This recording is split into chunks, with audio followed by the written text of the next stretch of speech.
Good morning, good afternoon, good evening sa ating lahat. Tayo po ay magluluto ng bulalo.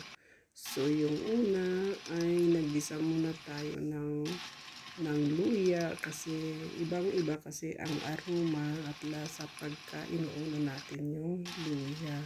And then after that, add natin medyo maluto-luto, okay na siya, ilagay natin yung ating mga ibang sangkap. Kagaya na lamang ng ating sibuya at yung ating garlic. And then, nung naging transparent na siya, dinagdag naman natin ngayon dito sa ating pinakuluan na bones ng karne ng baka. So, malambot na yung karne ng baka. Kaya add na natin yung mga ibang ingredients like for example, yung ating repolyo.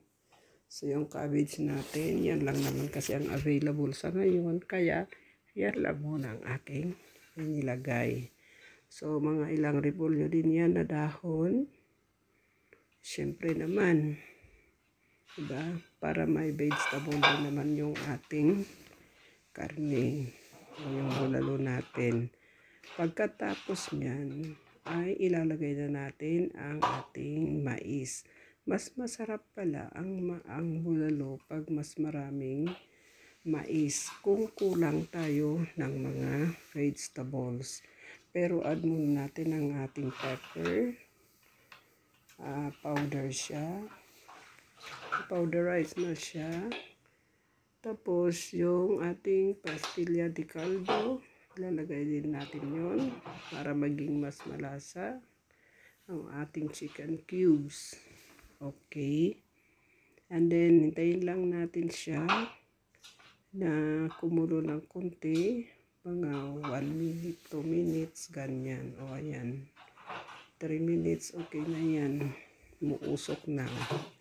O, diba?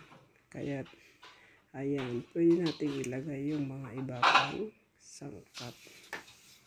Diba? So, antayin lang muna natin na mga let's say 5 minutes siguro, ganon. 5 minutes lang siya. And then, ang gagawin natin ay takpan. Okay. Pagkatapos natin itong takpan, syempre, tingnan na naman natin kung luto na yung vegetables. Ganon lang siya. Ayan. So, habang niluluto natin ang ating vegetable dyan, ay iisip naman tayo ng mga susunod pa natin gagawin o lulutuin sa mga darating na araw. Okay, ganun. Parang naaamoy ko na. Masarap siya. Diba? Oo. Masarap talaga. Ayan, tingnan natin. Sa tulong ng ating mahiwagang sandok. Ayan. Pagna natin itong ating mais. Diba? Sweet corn. 4 yan. Tapos hinati ko lang sa 2, ganon. Pero yung isa, hinati ko sa mas marami kasi baka kasi naaamoy ng aking mga amo. At sabi nila ang sarap daw. O, diba? Ganyan ang mga amo. Mabait na hindi ito na mo yung niluto ko na bulalo. lagyan natin ng Diba? takip. Sarap.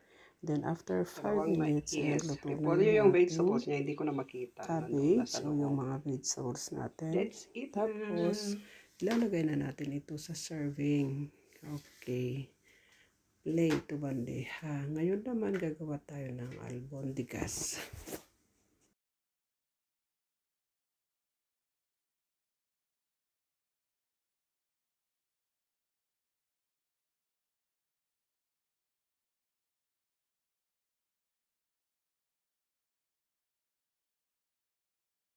Medyo mahirap lang ang paghahanda ng konti, pero kung malalaki ang gagawin, madali lang naman. Pero kung maliliit, ay syempre, mas marami, ganon. Oo. So, yan. Mas marami na tayong iluluto. Pinapainit na natin yung kawali natin na may oil. Tapos, ipiprito natin itong ating meatballs. Ayan. Prito na. Hanggang sa mag-brown ng konti. Para sa ganun ay mas makulay ang ating meatballs. Ayan. So, tiis-tiis ganda. Yan, kagaya niyan. Nagbabrown na ng konti. Baligtarin lang natin yan. Para sa ganun ay maluto din naman sa likuran nito. Yan yung mga luto na. Diba ang ganda ng kulay niya. So, ito na yung albondigas natin. Frying. Inaayos natin. Fry na. Natin. Pwede na itong baligtarin. Ayan. O, diba? Marami pa kasi ito. Yan, baligtarin natin. Ano lang. Okay. Tsaga-tsaga lang din lang naman sa pagluluto ng may pagmamahal. Yan. At nang sa ganun ay lalo tayong mahalin ng ating mga amo. Then, yung mga na-fry na natin, ilalagay natin doon, i-separate natin para lulutuin natin mamaya doon sa ating kaserola. Okay? So, hindi kagaya ng mga iba na mixta. Oh. Ay malamig-lamig na medyo yung aking bulalo. Kailangan na itong kainin. Diba?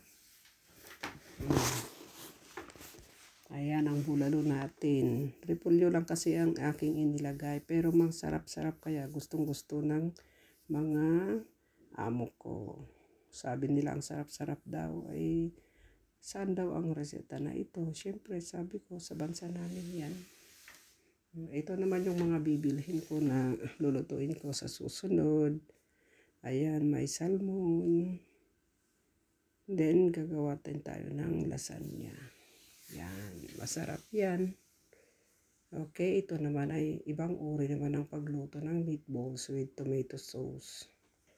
Yan, kaya pulang-pula ang kanyang kulay. Diba? At saka meron din namang naidagdag na kunting mga arte-arte lang naman. Pero bueno, okay lang yan. Sa ganoon ay maganda lang ba na tingnan. At saka pwede rin naman kainin yung dahon yun. Okay. So yan ang ating tomato